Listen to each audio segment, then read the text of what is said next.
Hey guys, I'm Stephanie Wade. I'm coming at you today as the Creole Grill Tish, y'all. I just got through looking at a video or two, and it motivated me to come out here and do this video. I was gonna wait for later on in the week, but it's like, no, I think it's a good one to release today. I think sometimes people run out of things to say, so they just throw stuff around of stuff they didn't research, but they know how to manipulate some people with scare tactics, like telling horror stories around the campfire, because those stories cannot be proven one way or another anyway. Horror stories always time for a good horror story, right? Without any concern with the consequences to the people that's listening to these stories. People are trying to make their minds up if they want to visit the continent or not. Yes, the continent of Africa, what some people call the motherland. This is some of the things people not telling you, or as some folks say, what they not telling you. I'm Stephanie Wade, y'all. I've been Stephanie Wade since I was 20 years old. I'm 70 now. So that's 50 years of being me. I was married to a Nigerian, y'all. So I've been around people of different African cultures, inside of my house and outside. So I'm privy to some things that folks that just go around pretty much permanently tourists on the continent, since they don't stay in one spot long enough to make any friends of substance, apparently. People will look at buildings or whatever, y'all, and don't even know who owns them, and just make up a story of how they got that building, how long it took to build a building, and all this other kind of stuff, just to make somebody fantasize about building a building like that, or Monopoly game kind of plans for everybody else to do it. Everybody but themselves. Y'all, crowdfunding is a story for another day. I've been in all kinds of marketing programs, insurance organizations, multi-level marketing schemes, and all kind of registered investment type things. And I tell you, it's more than a notion. It's a lot of salesmanship going on. And all I can say is, be very careful when you're listening to people who talk too fast for you to really hear them. Yeah, too fast for you to hear them. And they don't really give you any facts. They just give you a long, drawn-out story that they made up by using pictures, but no real facts. Don't let people scare you to death. I've said it more than one video, but sometimes people don't hear me, so I'm telling you again. Be very careful when people tell you horror stories, because if where they're talking about is so bad. Why do they go back over and over and over again?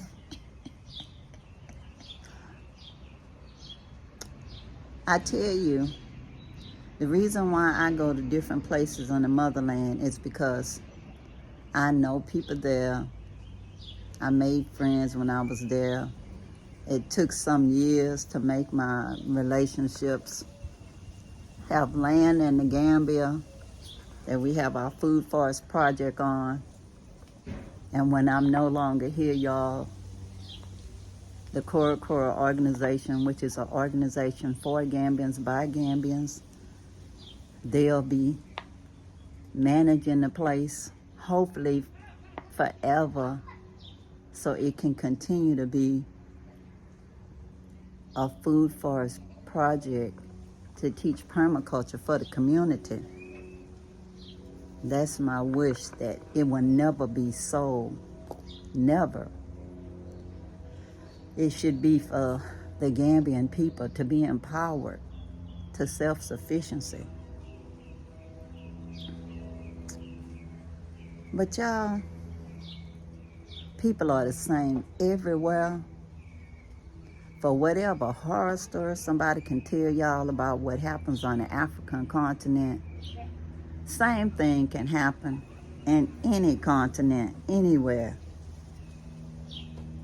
If you look around here, you don't see any burglar bars, no high walls. The porch is open. And I'm in the United States, y'all. I'm in Galveston, Texas. Folks tell horror stories of why they left the United States because it's so scary or whatever. Y'all, everybody's story is different. The birds are singing here.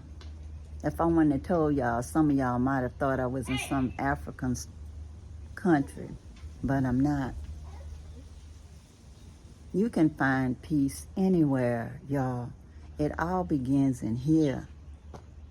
If people are talking about they can't exhale till they get to the motherland, y'all, I don't know what was up with that. Everybody's idea of being free and happy is different. I'm happy right here in Galveston. I love Galveston. It's just that I also love the Gambia as well. So I go there too, and I make sure the best I can that the Food Forest Project stays funded so it can go on whether I'm there or not. I get updates every Sunday.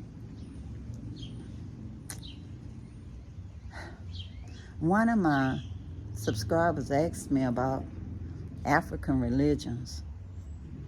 So I researched it, y'all.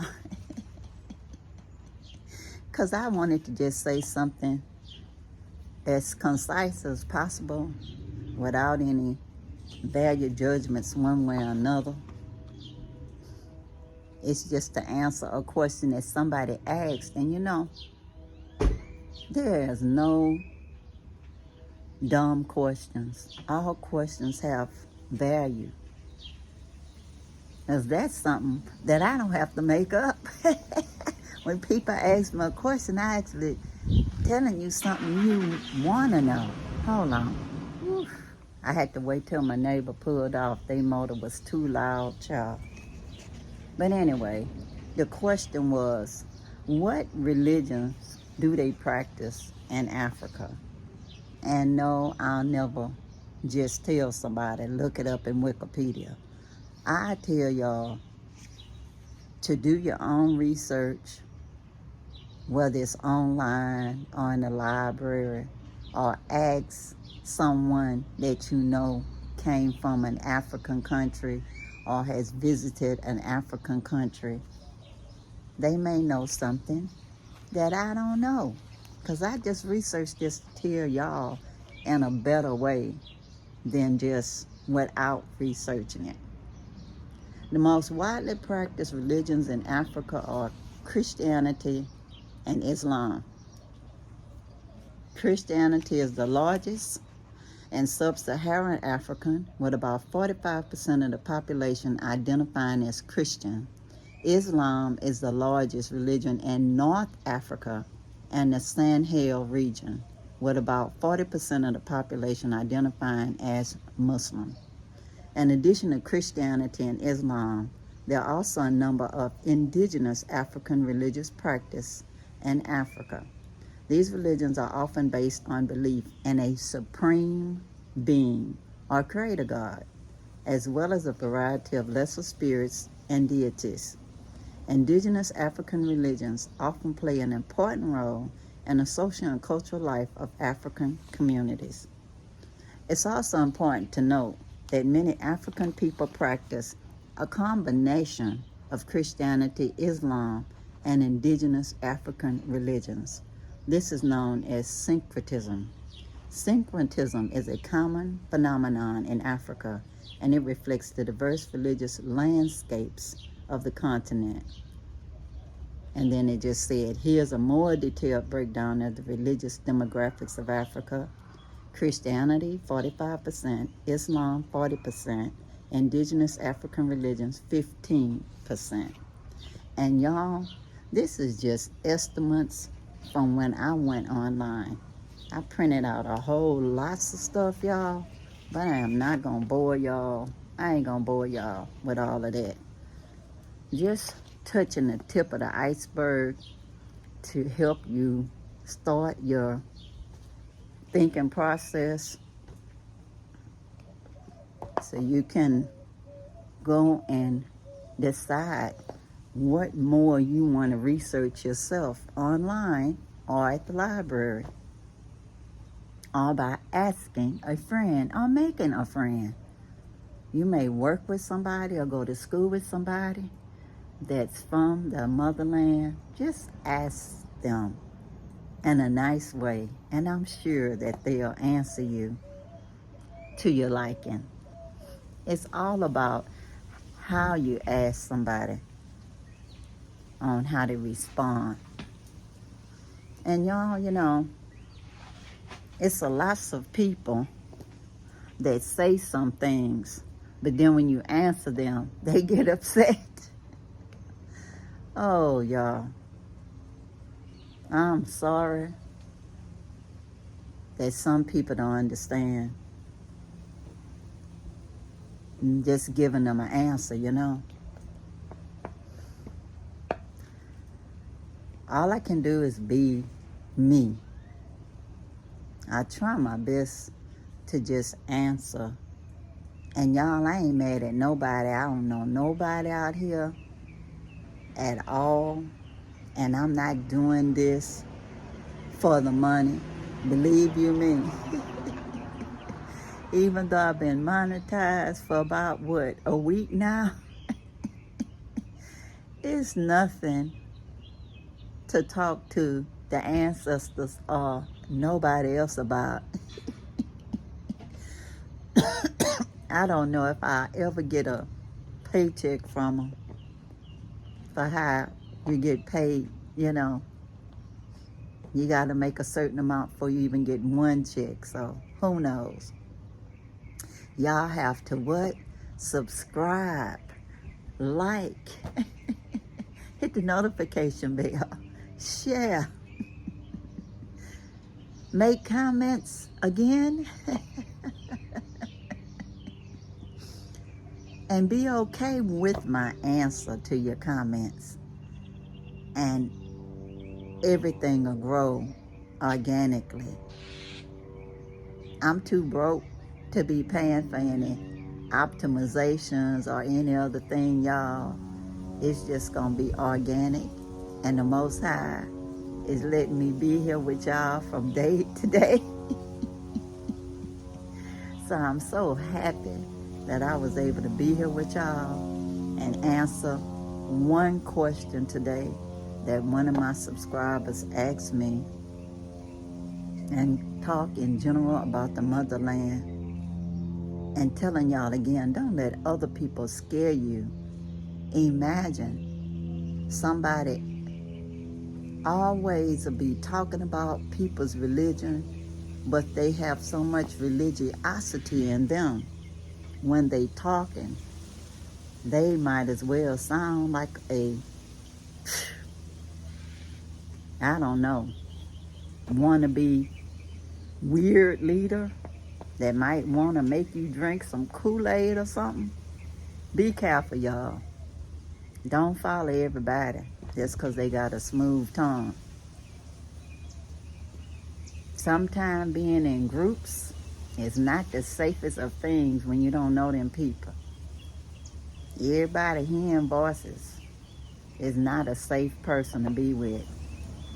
And who knows where the voices is coming from. Inside of their head or wherever it's coming from, y'all.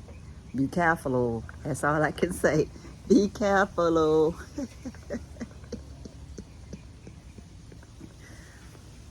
Don't let somebody mislead you just because they're a smooth talker. I'm just sharing with y'all because I'm a storyteller. And I can tell y'all what I know. You can ask me questions and I will tell you the best of my ability for free. I don't do any consultations. I'm not doing any group trips to anywhere. I'm not trying to sell nobody no land. I'm definitely ain't gonna get no advice on how to buy land because I did mine absolutely the wrong way. But I do care about all of y'all and love y'all.